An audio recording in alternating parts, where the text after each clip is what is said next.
I always work the closing shift at Pizza Hut by myself. Last night someone found out I was alone. Pizza Hut has been one of the best and worst jobs I've ever had. I'll start with the reasons why it's been good before jumping right into the bad stuff. It's going to make explaining what happened to me last night a lot easier if you know a little backstory. For a business that constantly reminds me how cheap it is, it pays me well enough as assistant manager. The work is typically repetitive and simple, and my days there usually melt together as it's more or less the same routine every day. Deal with customers. Make the pizzas and wings. Call the Pepsi company and complain our order is late for the third time in a row. There's the odd time when things get tense. We get angry complaining customers every few days, but every workplace that deals with customer service gets those. Thankfully, it never usually takes more than a free pizza or a credit on their next order to make them happy again. For the past 11 months, I have been the restaurant's main closer. My shifts never change from 4 to 11 or 4 to 12 on Fridays and Saturdays. Once in a while, I'll get scheduled for a 106 or 117 shift if one of our openers is sick, but that's pretty rare. However, it does happen. Since I live in such a small town, my Pizza Hut only deals with takeout and delivery orders. There's no dine-in area at all, except a couple bar tables and stools by the main entrance for people to wait for their order. The front lobby of the restaurant is tiny and the kitchen is no exception. The entire back area is pretty much one big room, with a little area behind a wall in the back that doubles as the prep area and office. There is no break room or employee bathroom. We do have one bathroom at the front for customers, right next to the pop cooler by the entrance to the kitchen. Now that you know a little about how the restaurant looks and runs, I'll move on to why it isn't a good place to work at the best of times. First off, I'm one of the only 5 people that work there. My boss and 2 of my other employees are contract workers from India, so English isn't their first language. They never talk in English when it's just me and them, so I'm always a little out of the loop. My other coworker works only part-time since she's still in high school, so with her there only a few hours a week, I spend a majority of my time working without talking too much to my other coworkers. It can get pretty lonely. Now, a little about me. I just turned 20. I'm a smaller female and I live about 10 minutes away from work. That's 10 minutes walking one way I don't have my license or a car. This typically doesn't bother me, but it does get kind of scary when I'm walking home in the dark after midnight. Thankfully, the walk to my house is in a pretty good part of town. I've yet to run into any real issues. Other than the language barrier between me and most of my coworkers, the only real problem comes from the night shifts. Since one person is fully capable of doing all the closing duties, I am left there by myself from 8 p.m. onwards. This means I have to answer the phones, help the customers, and make all the orders. It's not usually busy, so I never have a problem with that, unless there's the odd time where I get 4 or 5 orders at once. But I am really fast at making pizzas. I can usually get them made and in the oven within a minute and a half of the order being taken. The real problem with being alone on closing shifts explains it within this very sentence. I'm there all alone. It can be kind of spooky sometimes, if there's someone weird that comes in. Anyone could rob me or hurt me, and there would be no one there to help. I've talked to my boss about my concerns, but he always dismisses me, saying I'm a phone call away if you need help. We should not have to pay a second person to do your job, jerk. Last night I worked my usual close. Since it was Sunday, I only had to stay until 11, but it felt like I was there for hours more. Last night my fears of what would happen when I was alone came true. My shift went normally for half the day. By the time 8 rolled around, I had said goodbye to my morning crew and had already started on the closing checklist. Weird stuff started happening around 9:30. I was making dough in the back, taking my time with it since there was not much else to do. I heard the beep, beep, beep of the doorbell, and automatically I spun around, looking up at the TV displaying real-time footage of the front lobby. I stared at it for a few seconds, confused. The front was empty, and I could not see anyone out the windows outside. Convinced I had imagined it, I carried on with my dough. I greased and oiled 5 more pans, finishing the stack. I stacked them on top of each other and picked them up, turning around to check the camera again before I carried the dough into the walk-in cooler. My heart leaped painfully in my chest and I fumbled with the stack, nearly dropping them all on the floor. A man was standing in the lobby, peering into the kitchen. At once I set the pans down, wiping my hands on my apron before I ran out to greet him. He had shocked me, but I got over it quickly. I figured he must have been standing in the blind spot last time I checked the camera, the spot where I used to hide when taking extra breaks so my boss couldn't see what I was doing. "Hi there," I called out as I walked quickly over.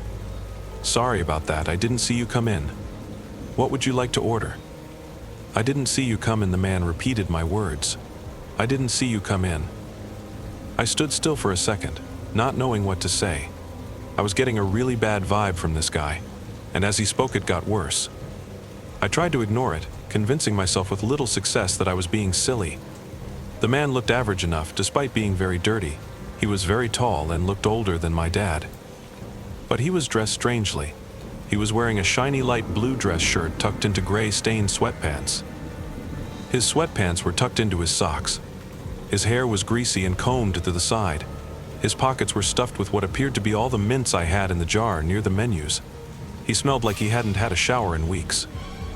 "Can I take your order?" I asked again, but my voice lacked questioning. It sounded more like a timid statement, and I wondered what this guy's problem was. It took a long time, but finally he ordered a small pepperoni pizza with 8 boneless wings.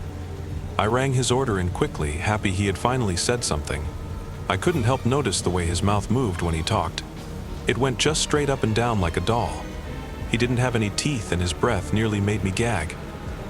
"I'll have your order ready in 10 minutes, I said, placing his change on the table. I thanked him again and walked into the kitchen, wishing there was a door instead of an empty frame leading into the kitchen. I didn't want him to get curious and look in again. I went into the walk-in, grabbing a small pan to make his pizza. Before I got started on it, I checked the camera again, feeling a little better when I saw the man sitting at the bar table reading what looked like a menu from the front counter. Convinced he was just not all there and most likely homeless, I ignored my gut feeling that something was wrong and prepared his order. I had the pizza in the oven in under 30 seconds. I dropped his wings in a basket and set the timer on the fryer, 6 minutes to kill before they're ready. I took this as an opportunity to check my phone. I picked it up just in time. I was receiving a call from my friend Lana. "Hey," I said into the phone. "You caught me just as I'm taking a few minutes break." "What's up?" "Hurry up and be done with work," Lana cried, sounding irritated. "I'm so bored." "1 more hour," I said after glancing at the clock. 10 p.m. I was startled by this. It felt like I had just looked at the clock. Half an hour had gone by since the man had come in. "Lana, you should walk over and pick me up," I said in a low voice. "There's this weirdo here and he's giving me the creeps." "Are you alone again?" Lana asked, sounding concerned. "Yeah," I mumbled into the phone. I tried to talk to my boss about it again, but he never does anything. "Anyways, I'll see you in a bit." I hung up the phone just as the fryer timer started to beep. The wings were done. I threw my phone in my bag and walked around the corner to the main part of the kitchen. I sauced the wings and cut the pizza, carrying the order to the front while looking forward to seeing the man leave. I looked around and felt my knees grow weak again. The front was empty. The stool the man had been sitting on was jutted out. The menu he was reading was on the ground. This completely freaked me out. I hadn't heard the doorbell, so he couldn't have left. My eyes drifted over to the bathroom door. The handles button was horizontal, meaning it was locked from the inside. This made me feel a little better. He was just in the bathroom. There's nothing wrong with that. I stood at the till, aimlessly looking through stuff as I waited for him to come out so I could give him his order. I looked down at the bottom of the screen at the time. 10:15 p.m., 10:21 p.m., 10:34 p.m. He had been in there for a good half hour before I mustered the courage to knock on the door. "Everything all right in there?" I called out. At once I could hear shuffling, as if I had startled him. I backed up, preparing for him to come out. The shuffling then stopped, but he still didn't open the door. I walked closer again, raising my fist to bang on the door again when I heard a click. The door had unlocked. 10:40 p.m. I was at a loss for what to do. I had grown very paranoid and I now knew something was wrong. But at the same time I couldn't just stand there and wait for something to happen. It was 20 minutes to close and I still had a few things to do. I braced myself to open the door and deal with it when I heard him whispering, "1 more hour .1 more hour LA-NA." I jumped back like I had been burned. He was recycling my words again. from earlier when I was on the phone. But I was in the back of the kitchen behind the wall. There's no way he could have heard me, unless he had crept back there and listened in. I backed away from the door and grabbed the phone, dialing my boss's number.